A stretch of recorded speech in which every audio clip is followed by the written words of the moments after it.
मोहम्मद रफ़ी एक नाम जो किसी पहचान का या किसी इंट्रोडक्शन का बिल्कुल भी मोहताज नहीं है। आई डोंट थिंक कि कोई भी ऐसा इंसान होगा जो हिंदी फिल्मों का शौकीन हो और उसे मोहम्मद रफ़ी के गाए हुए गाने पसंद ना हो। मोहम्मद रफ़ी एक अलग ही कद रखते हैं, उनकी एक अलग ही लेगेसी है। लेकिन क्या आपको पता है कि अगर मोहम्मद रफ़ी के टाइम पर ये पीएफआई और जो रेडिकल माइंडसेट के लोग होते तो शायद हमें मोहम्मद रफ़ी के बारे में कभी पता ही नहीं चलता, क्योंकि आप तो जानते ही हैं मोहम्मद रफ़ी के गाए हुए भजन कितने ज़्यादा फेमस है, कितने ज़्यादा पॉपुलर हैं। अभी 2-3 महीने बाद नवरात्रि आएगी और नवरात्रि के जो पंडाल होते हैं उसमें हर पंडाल में एक गीत तो बजता ही कि हे नाम रे सबसे बड़ा तेरा नाम ओ शेरा वाली।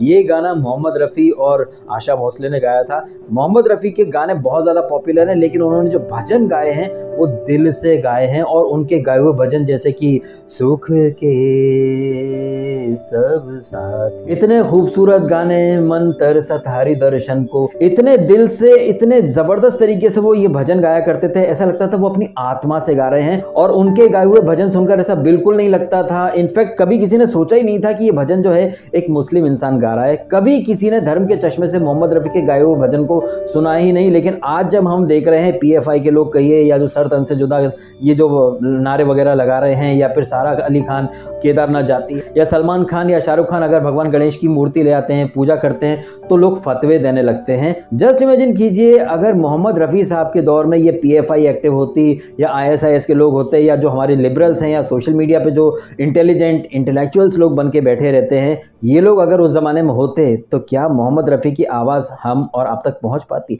बिल्कुल नहीं पहुँच पाती। ये लोग फतवे दे देते, मोहम्मद रफ़ी को बैन कर देते, ये बोलकर कि भैया तुम एक मुस्लिम हो, तुम भजन कैसे गा सकते हो। मोहम्मद रफ़ी साहब ने दिल से एक भजन गाया था बैजू बावरा फिल्म का, मन तरसत हरि दर्शन को आ।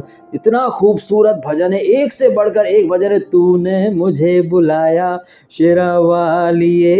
इतने दिल से, एकदम रूह से वो गाना गाया करते थे कि हर कोई उनकी आवाज़ का मुरीद हो जाता था और भक्ति रस में डूब जाता था। लेकिन आजकल जिस तरह से माहौल चल रहा है, अगर आपको नहीं पता तो मैं आपको बता देता हूँ। उत्तर प्रदेश के मुजफ्फरनगर में एक सिंगर रहती हैं फरमानी नाज, उन्होंने यूट्यूब पर एक भजन अपलोड किया है। भजन काफ़ी पॉपुलर हो गया है। भजन के शब्द कुछ ऐसे हैं कि हर हर शंभो शंभो शिवा महादेवा। बस ये भजन क्या उन्होंने अपलोड किया, उन्होंने फतवों को इनवाइट कर लिया। अब इस भजन को गाना जो है वो फरमानी नाज की एक बहुत बड़ी गलती हो गई, क्योंकि जो रेडिकल माइंडसेट के लोग हैं, पीएफआई कहिए या जो उलेमा कहिए या जो फतवा गैंग है, इन लोगों ने फरमानी नाज को फतवा दे दिया कि भैया तुमने ये महादेव के ऊपर भजन कैसे बना दिया, ये तो शरीयत के खिलाफ है, ये है वो है। जबकि देखा जाए तो हमारा देश तो भाई सेक्युलर है ना, सेक्युलरिज्म की पीपीड़ी बजाकर ही तो देश आज़ाद हुआ था।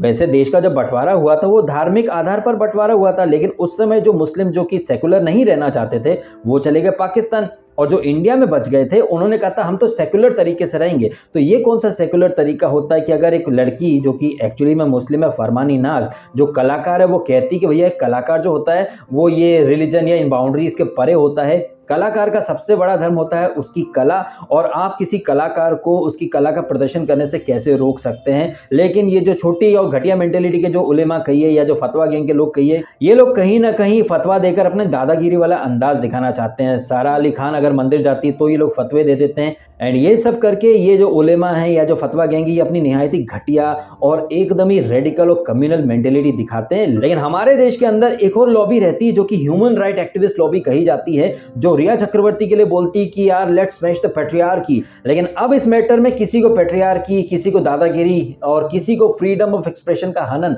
बिल्कुल नहीं दिखाई देगा, क्योंकि फतवा देने वाले, धमकी देने वाले जो हैं वो पीसफुल संप्रदाय के हैं, तो वहां पर सब कुछ अलाउड है। जस्ट इमेजिन कीजिए अगर मोहम्मद रफ़ी साहब के टाइम पर, नौशाद जी के टाइम पर, जो कि एक्चुअली में मुस्लिम थे लेकिन भक्ति रस में उन्होंने इतने ज़बरदस्त भजन कंपोज किए हैं, मोहम्मद रफ़ी की आवाज़ में रिकॉर्ड किए हैं, एंड अगर उस समय ये पीएफआई और आजकल के रेडिकल माइंडसेट वाले लोग होते, ये तो मोहम्मद रफ़ी साहब को पता नहीं जहन्नुम में भेज चुके होते हैं या पता नहीं क्या करते उनके साथ, जस्ट बिकॉज कि उन्होंने भजन गा लिए थे। अब ये जो कंट्रोवर्सी हुई है जहां पर फरमानी नाज कहीं ना कहीं ये जो उलेमा हैं या जो ये फतवा गैंग है इनके टारगेट पर आ चुकी है। क्यों? क्योंकि उसने एक भजन गा दिया। क्या भजन गाना एक गुनाह हो जाता है? अगर लोग इस घटिया मेंटेलिटी को सपोर्ट करते हैं तो आई थिंक उनके लिए हिंदुस्तान नहीं, उनके लिए तालिबान सबसे बेस्ट जगह है। लेकिन हमारे बॉलीवुड के लोग जिन्हें करवा चौथ से प्रॉब्लम है, दिवाली से प्रॉब्लम है, उन लोगों को इस चीज से कहीं कोई प्रॉब्लम नहीं है। वो तमाम लोग अभी मुंह में दही जमा कर बैठ जाएंगे। ये रत्ना पाठक शाह जिसने अभी बोला था ना कि करवा चौथ को उपास करके हम इंडिया को सऊदी अरेबिया बना रहे हैं, लेकिन ये फतवे दे देकर इंडिया को तालिबान जो लोग बनाना चाहते हैं उनके ऊपर बॉलीवुड वाले कभी कुछ नहीं बोल पाएंगे। अब आप भी कमेंट करें आपके ओपिनियन। जिस तरह से ये रेडिकल माइंडसेट के लोग अपनी मनमर्जी चलाना चाहते हैं, इन लोगों के लिए तो हर चीज हराम हो जाती है, 2 सेकंड में हराम हो जाती है। भाई इतनी छोटी इतनी घटिया सोच ये लोग कहां से लेकर के आते हैं। लेकिन हमारे देश में ऐसी घटिया सोच वाले लोगों के अगेंस्ट कोई बॉलीवुड वाला या कोई भी लिबरल या कोई भी इंटेलेक्चुअल कभी कोई स्टैंड नहीं लेगा। लेकिन कोई साध्वी या कोई साधु या संत के मुंह से अगर कुछ निकल जाएगा ना तो ये लोग उसको भगवा आतंकवाद या पता नहीं कैसे कैसे टैग पकड़ा देंगे। लेकिन यहाँ पर सबके मुंह में दही जम जाएगा। चलिए वीडियो खत्म करता हूँ। आपने समय निकाल कर वीडियो देखा, आपका बहुत बहुत धन्यवाद। Thank you so much.